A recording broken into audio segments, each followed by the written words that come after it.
एक वन में बहुत बड़ा अजगर रहता था। वह बहुत ही अभिमानी और अत्यंत क्रूर था। जब वह अपने बिल से निकलता तो सब जीव उससे डर कर भाग खड़े होते। उसका मुंह इतना विकराल था कि खरगोश तक को निगल जाता था। एक बार अजगर शिकार की तलाश में घूम रहा था। सारे जीव तो उसे बिल से निकलते देखकर ही भाग चुके थे।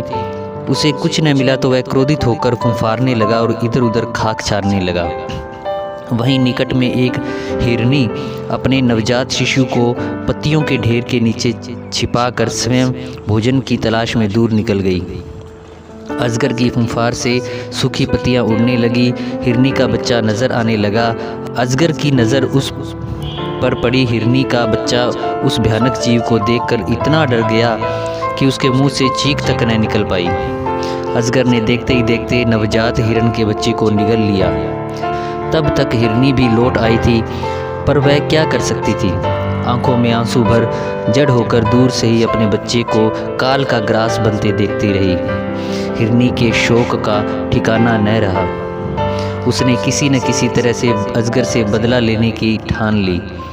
हिरनी की एक नेवले से दोस्ती हो गई। शोक में डूबी हिरनी अपने मित्र नेवले के पास गई और रो रो कर उसे अपनी दुख भरी कथा सुनाई। नेवले को बहुत दुख हुआ। वह दुख भरे स्वर में बोला, मित्र, मेरे बस में होता तो मैं उस नीच अजगर के 100 टुकड़े कर डालता, पर अब मैं क्या करूं? वह छोटा मोटा सांप नहीं है जिसे मैं मार सकता हूं। वह तो एक बहुत बड़ा अजगर है। अपनी पूंछ की फटकार से ही वह मुझे अधमरा कर देगा। लेकिन यहाँ पास में ही एक चींटियों की एक बांबी है। वहाँ की रानी मेरी मित्र है। मैं उससे सहायता मांगता हूँ।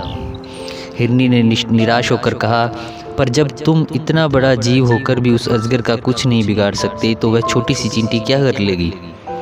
नेवले ने कहा, ऐसा मत सोचो। उसके पास चींटियों की बहुत बड़ी सेना है। संगठन में बड़ी शक्ति होती है। हिरनी को कुछ आशा की किरण नजर आने लगी। नेवला हिरनी को लेकर चींटी रानी के पास गया और उसे अपनी सारी कहानी सुनाई। चींटी ने सोच विचार कर कहा कि हम तुम्हारी सहायता करेंगे। हमारी बांबी एक संकरीला नुकीले पत्थरों से भरा रास्ता है। तुम किसी तरह उस अजगर को उस रास्ते से आने पर मजबूर करो। बाकी काम मेरी सेना पर छोड़ दो। नेवले को अपनी मित्र चींटी रानी पर पूरा विश्वास था, इसलिए अपनी जान जोखिम में डालने के लिए वह तैयार हो गया। दूसरे दिन नेवला जाकर सांप के बिल के पास अपनी बोली बोलने लगा। अपने शत्रु की बोली सुनते ही अजगर क्रोध में भरकर अपने बिल से बाहर आया। नेवला उसी संकरे रास्ते की दिशा में जाने लगा।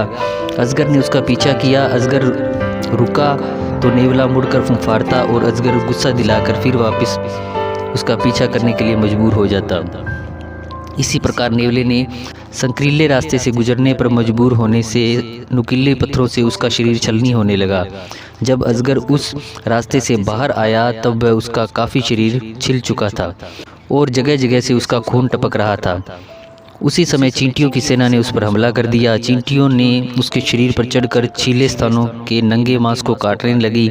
अजगर तड़प उठा और अपना शरीर पटकने लगा, जिससे मांस छिलने लगा और चींटियों के आक्रमण के लिए नए नए स्थान मिलने लगे। अजगर चींटियों का क्या बिगाड़ता? वे हजारों की गिनती में उस पर टूट पड़ी थी। कुछ ही देर में क्रूर अजगर ने तड़प तड़प कर दम तोड़ दिया। इस कहानी से हमें ये सीख मिलती है कि संगठन की जो शक्ति होती है वो बड़े बड़ों को धूल चटा सकती है। पूज्य गुरुजी अक्सर ही फरमाते हैं कि एकता में बहुत बड़ी ताकत होती है। और साथ संगत जी, आपको भी पता है कि वो मौसम आ चुका है जिसमें हमें एकता का सबूत देना है। और इसी प्रकार एकता ही डेरा सच्चा सौदा की पहचान है। आजकल हर किसी की जुबान से यही सुनने को मिलता है कि अगर एकता हो तो डेरा सच्चा सौदे के श्रद्धालुओं जैसी हो। और इसी तरह हमें एकता का सबूत आने वाले दिनों में पेश भी करना है। तो देखते रहिए आपका अपना चैनल MSG वीडियोज़।